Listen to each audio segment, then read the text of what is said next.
In this Conversations on People and Culture, I'm joined by leadership coach Nicole Schmitz. Nicole, it's great to see you and welcome. Thank you so much, Campbell. Thanks for inviting me to have a bit of a chat with you today.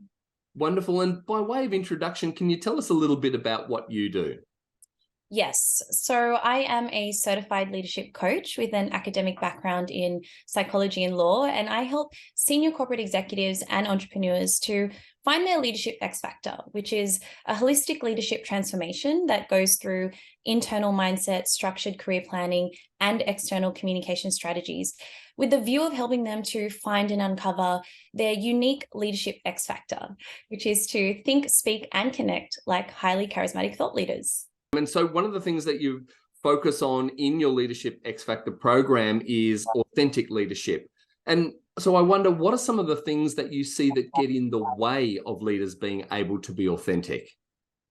Yeah, look, leadership is not an easy path. It's full of a lot of uncertainties and it's a bit of finding yourself along the way. And so what I find a lot of leaders do is they tend to look to other leaders. They try to emulate certain traits in other leaders, which is okay and is absolutely something that you should do. However, I think the real missing piece there is actually linking it back to your authenticity and your authentic leadership presence by looking at things like your natural strengths, weaknesses, passions, challenges, and combining that all together to actually form your unique brand of leadership. And I find that that's the best way to be a leader, to be yourself. It will give you confidence, it's lasting, and it's something that you can take with you throughout your entire leadership career. Makes a lot of sense. So whilst it's great to model the behavior that you want to, if you don't know yourself and your own what leadership means to you, then you're never going to be able to be the best leader that you can be. And so what are some of the ways that they can address that, find out what those strengths and weaknesses might be? Yeah, so it's all about awareness. It's deliberate and conscious attention, which, we're all time for these days. Sometimes we don't even have time to think about what we're going to have for dinner, let alone what our authentic leadership presence is. But look, it's all about an investment in your time, the return of investment. And whilst it might not seem like a priority amongst all the daily functionalities that you have to go through, it is a critical key component. So it does very much start with self-awareness and possibly getting someone to help you with that self-awareness.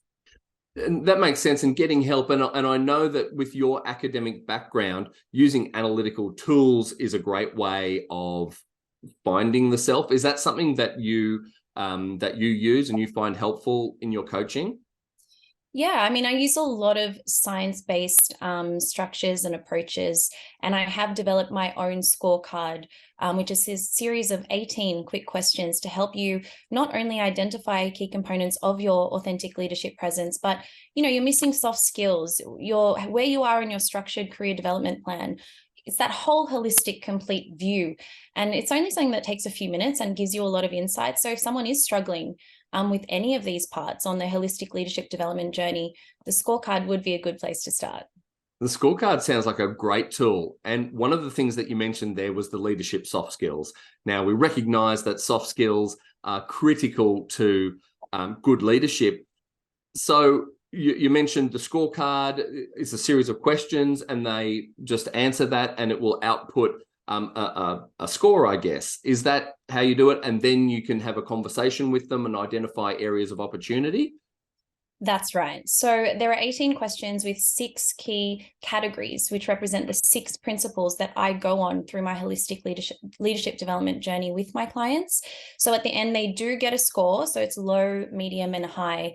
And once they do get that score, they also get a free personalized report with key insights on how they can actually improve their leadership trajectory and improve those blind spots that they've identified. And so I love that. And I think that, the critical first step is to identify what it is. What are some of the barriers to people actually implementing? The first step is to identify the areas of opportunity. What do you see as barriers to people actually putting this into place in the workplace? Sure. So I think generally people have an idea of their setbacks and their blind spots, but sometimes there are other parts which they are unaware. So the scorecard will help with that. But I find it's often not about the knowledge. So we do tend to have that knowledge or that gut feeling or that understanding of where our blind spots are, but it's really about the implementation. Having some expert eyes, someone with experience, someone who's worked with people like you to actually help you get over those speed humps. So yeah, I find that it really is about having someone who's going to help you along that journey, accelerate the journey. I love that. And I guess that's the accountability piece, isn't it? Anyone can go away and read a book and then I've acquired some new skills and I'm going to put them into action. The people that you work with, can you expand a little bit more on the importance of coaching and accountability to help people implement what they learn? Yeah. So straight away, I can tell you the number one benefit of coaching is the accelerated processing. So I find some clients actually come to me at first and we have a chat. You know, what I'm saying resonates with them, but they say, you know, I want to go and try it for myself. Let me see if I can figure it out for myself. And I'm like, okay, go ahead. If it doesn't work for you, then come back, we can have another chat. And look, quite often that does happen because again, when you have the knowledge, you can go and do self-directed learning, read a book, watch a YouTube video, you know, do a few exercises online. But there's something really different about having someone with an expert pair of eyes with experience that's going to be your mirror, your trusted advisor, someone who is an expert in these areas that's going to help you sort of identify and help you get to the core and see things that you aren't able to see for yourself. And I find with my particular background, having the psychology and law, particularly the psychology bit comes into the coaching and what I do and really helps you to gain awareness of these challenges and the true core of these challenges. And that's the way that we have a pathway to move forward and get out of it. Would I be right in saying that, you know, working together with someone over a period of time gets better results? Yes, 100%. So again, doing the scorecard is perhaps helping you to gain the knowledge, but it's not actually the implementation. And I like to do things pretty thoroughly. My point with my program is let's do it once, let's do it properly and never have to do it again. And the results will carry with you over the years. So yeah, taking that science-based approach, it's incredibly personalized the way I do things as well. So I don't just give the same thing from one person to the other because we all have our different stories, our different journeys, our different challenges that need to be tackled in a personalized, tailored manner. So that is the way I do it. Look, I can't speak for other coaches in the way they do it, but that's generally my approach. And that is the one that gets the lasting results. Yeah, makes perfect sense. Is there a particular aspect of the soft skills that you notice is coming up more and more? So in terms of soft skills, any of these soft skills, what they come down to is communicating your value, communicating your expertise. So I'm not here to help you with the technical side, but I'm here to help you with the vehicle through which you communicate your technical expertise. So any of those things, general communication, public speaking, influence, motivation, charisma, any of those things, it is truly about communicating your value. And I find that these days, I mean, it has gotten a little bit better, but there is a little bit of that pressure with AI, you know, machines taking over technical side of the work.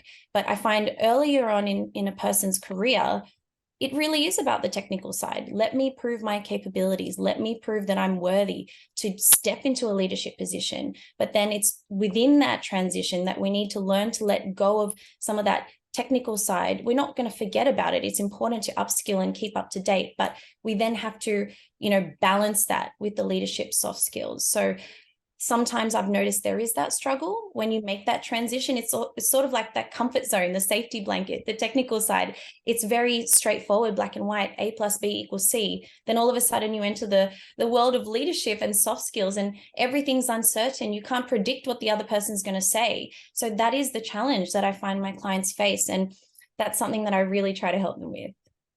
That's fantastic. And I love that idea of it's a transition from being the technician, let's say, to someone that has skills to be able to influence other people, have resilience and guide and really inspire others, which is just so critical in the workplace.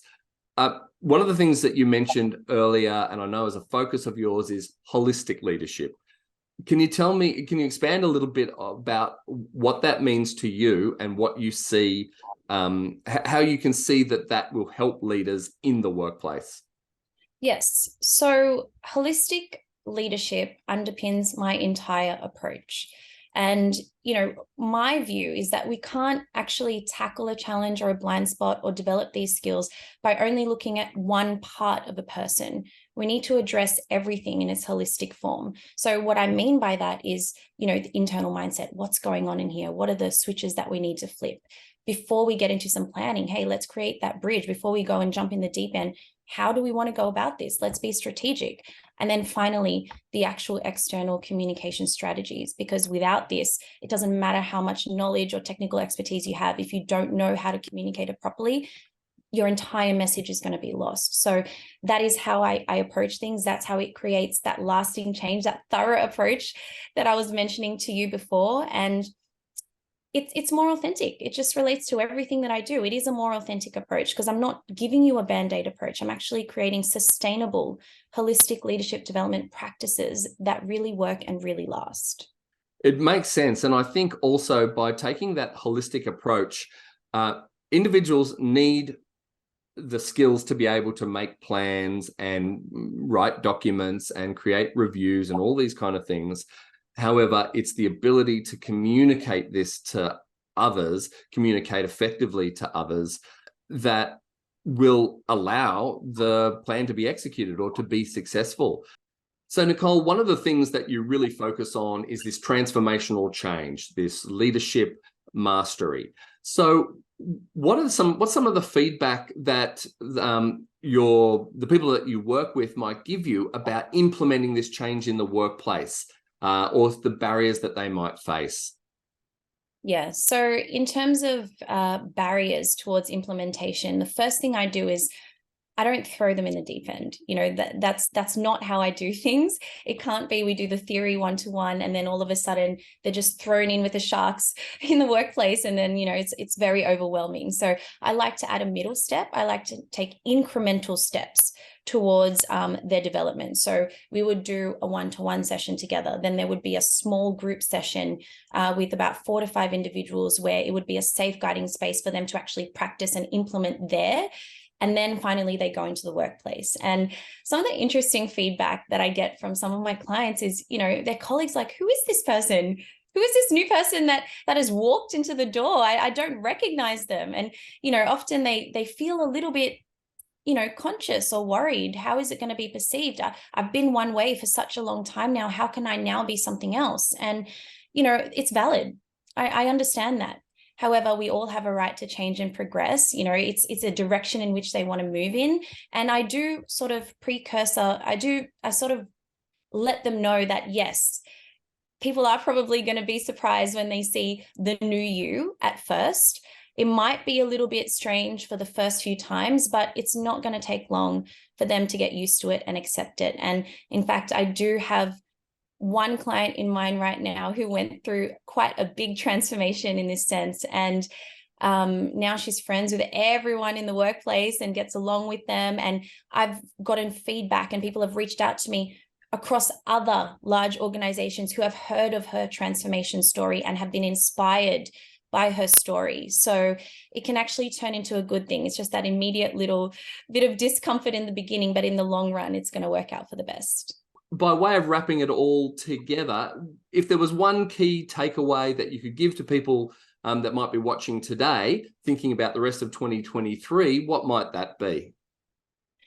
Yes. So we are in 2023. Gosh, time flies. My message would be that, leadership is an ever-changing, evolving concept. So we can't hold ourselves to one standard or look to one leader and think, oh, that is what a leader is and that is what I should be. I strongly encourage you to, just look inside and look into yourself and figure out what your values are, what's important to you. How do you want to be perceived and how do you want to be portrayed? And use that as your inspiration, motivation, and guide towards finding your authentic leadership presence, because I don't want you to be anything other than who you are, and you shouldn't have to be anything more than that, and work with that to find your power. That's awesome, Nicole. Thanks so much. Thank you. Thank you so much, Campbell.